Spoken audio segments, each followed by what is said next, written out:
Why did the United States attack Libya, Iraq, Afghanistan, and Yemen? Why are U.S. operatives helping to destabilize Syria? And why is the United States government so intent on taking down Iran, in spite of the fact that Iran has not attacked any country since 1798? And what's next?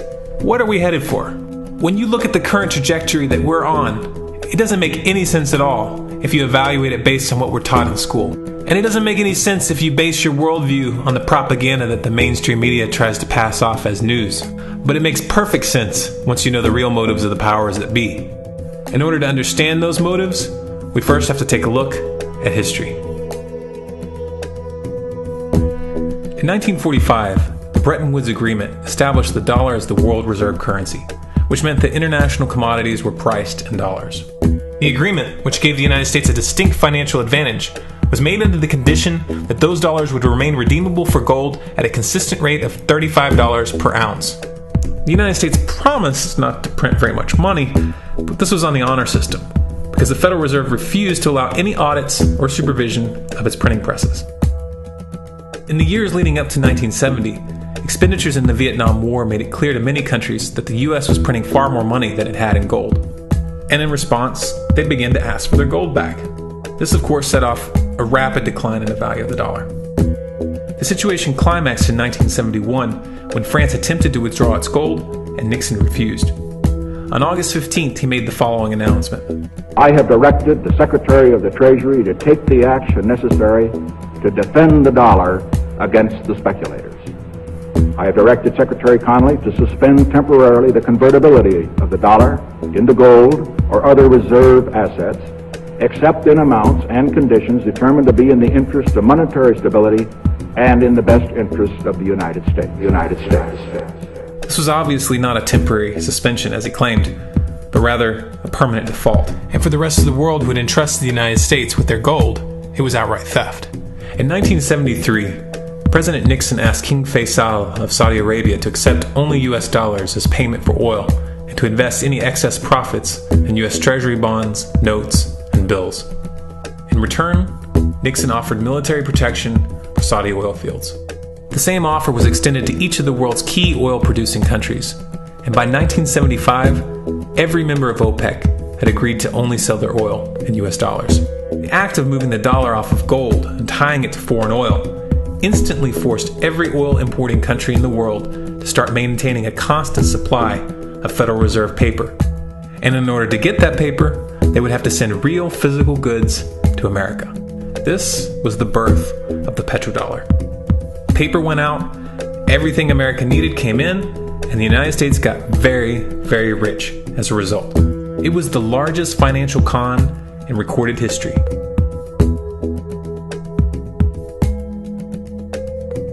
The arms race of the Cold War was a game of poker. Military expenditures were the chips, and the U.S. had an endless supply of chips. With the petrodollar under its belt, it was able to raise the stakes higher and higher, outspending every other country on the planet, until eventually U.S. military expenditures surpassed that of all other nations in the world combined. The Soviet Union never had a chance. The collapse of the communist bloc in 1991 removed the last counterbalance to American military might. The United States was now an undisputed superpower with no rival.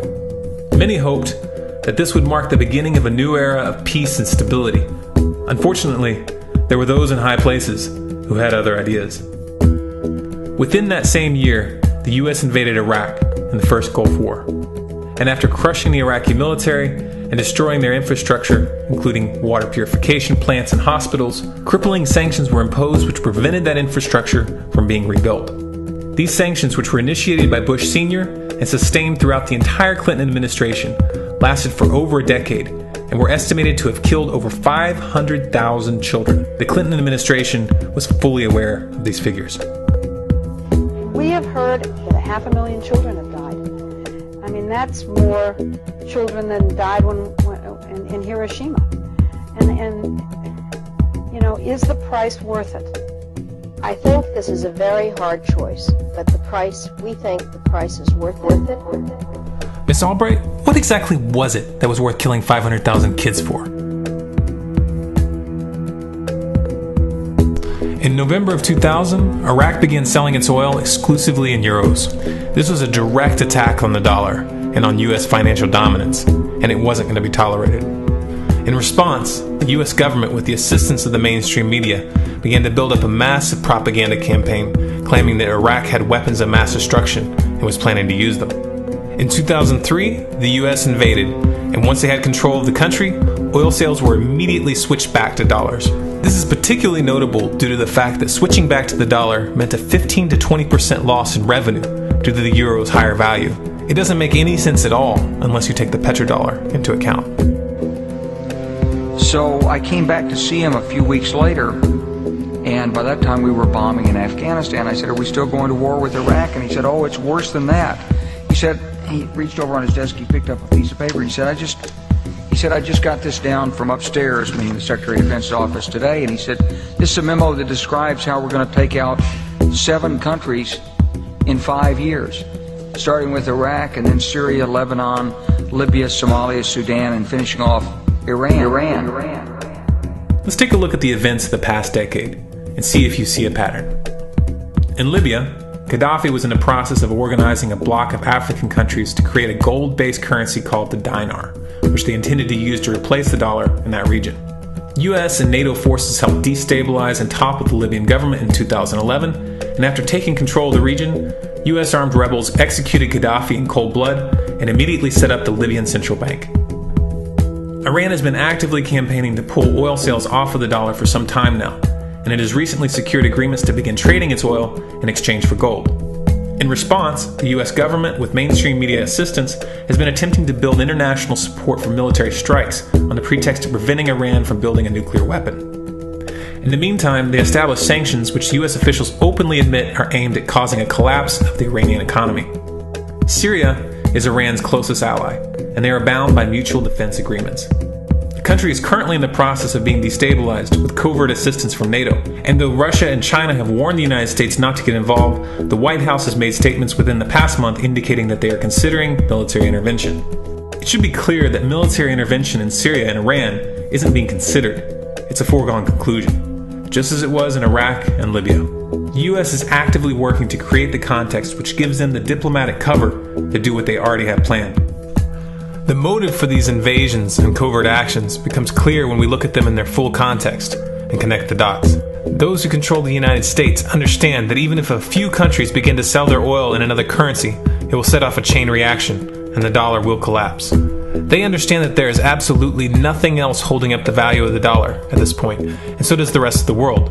But rather than accepting the fact that the dollar is nearing the end of its lifespan, the powers that be have made a calculated gambit.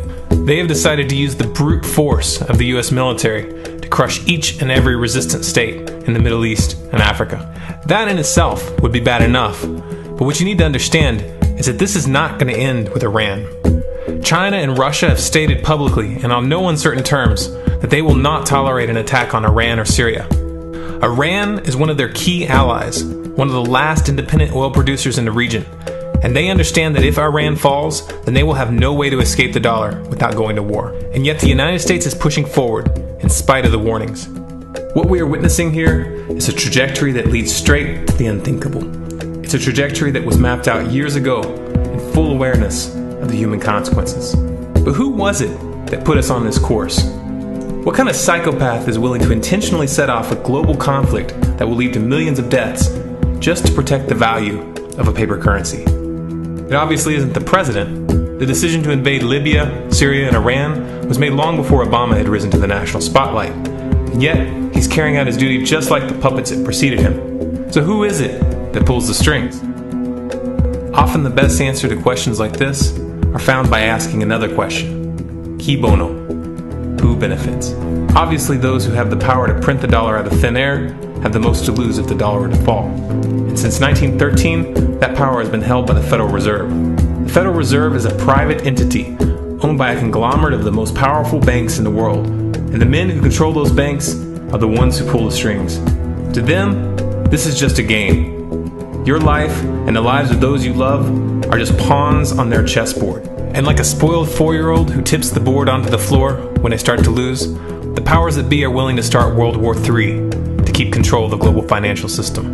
Remember that when these wars extend and accelerate. Remember that when your son or your neighbor's son comes back home in a flag-draped coffin. Remember that when they point the finger at the new boogeyman. Because the madmen who are running this show will take this as far as you allow them to. So how much time do we have left? It's a question I hear constantly, but it's the wrong question. Asking how much time we have left is a passive posture. It's the attitude of a prisoner who's waiting to be taken out to a ditch and shot in the back of the head. What are our chances? Can we change course? Also the wrong question. The odds don't matter anymore. If you understand what we're facing, then you have a moral responsibility to do everything in your power to alter the course that we're on, regardless of the odds. It's only when you stop basing your involvement on the chances of success that success actually becomes possible. To strip the ill-begotten power from the financial elites and to bring these criminal cartels to justice will require nothing less than a revolution. The government is not going to save us. The government is completely infiltrated and corrupt to the core. Looking to them for a solution at this point is utterly naive. There are 3 stages of revolution, and they are sequential. Stage 1 is already underway. Stage 1 is the ideological resistance. In this stage, we have to actively work to wake up as many people as possible about what is happening and the direction we're headed. All revolutions originate from a shift in the mindset of the population, and no other meaningful resistance is possible without it. Success in this stage of the game can be measured by the contagion of ideas. When an idea reaches critical mass, it begins to spread on its own and seeps into all levels of society. In order to achieve that contagion, we need more people in this fight. We need more people speaking out, making videos, writing articles, getting this information onto the national and international stage. And we especially need to reach the police and the military. Stage 2 is civil disobedience, also known as nonviolent resistance. In this stage, you put your money where your mouth is, or more accurately, you withhold your money and your obedience from the government, and you do everything in your power to bring the gears of the state to a halt. Practiced in mass, this method alone is often enough to bring a regime to its knees. However, if you fail at this stage, Stage 3 is inevitable. Stage 3 is direct physical resistance. Direct physical resistance is the last resort, and it should be avoided and delayed as long as possible, and it should only be invoked after all other options have been thoroughly exhausted. There are those who talk tough and claim that they will resist when the time comes, but what those people fail to realize is that if you are inactive during the first 2 stages and save your efforts for the last resistance, then you will fail. When the Nazis were moving door to door, dragging people out of their homes in Germany, that was the time to fight back physically. But due to the lack of ideological resistance and civil disobedience leading up to that moment, even an armed uprising would have likely failed at that point. An armed uprising can only succeed if the people have established an attitude of active resistance. And active resistance is only possible after their minds have broken free from the mainstream propaganda. If you want to fight back, it's now or never. You're not going to get another chance, and the stakes are far higher than they were in Nazi Germany.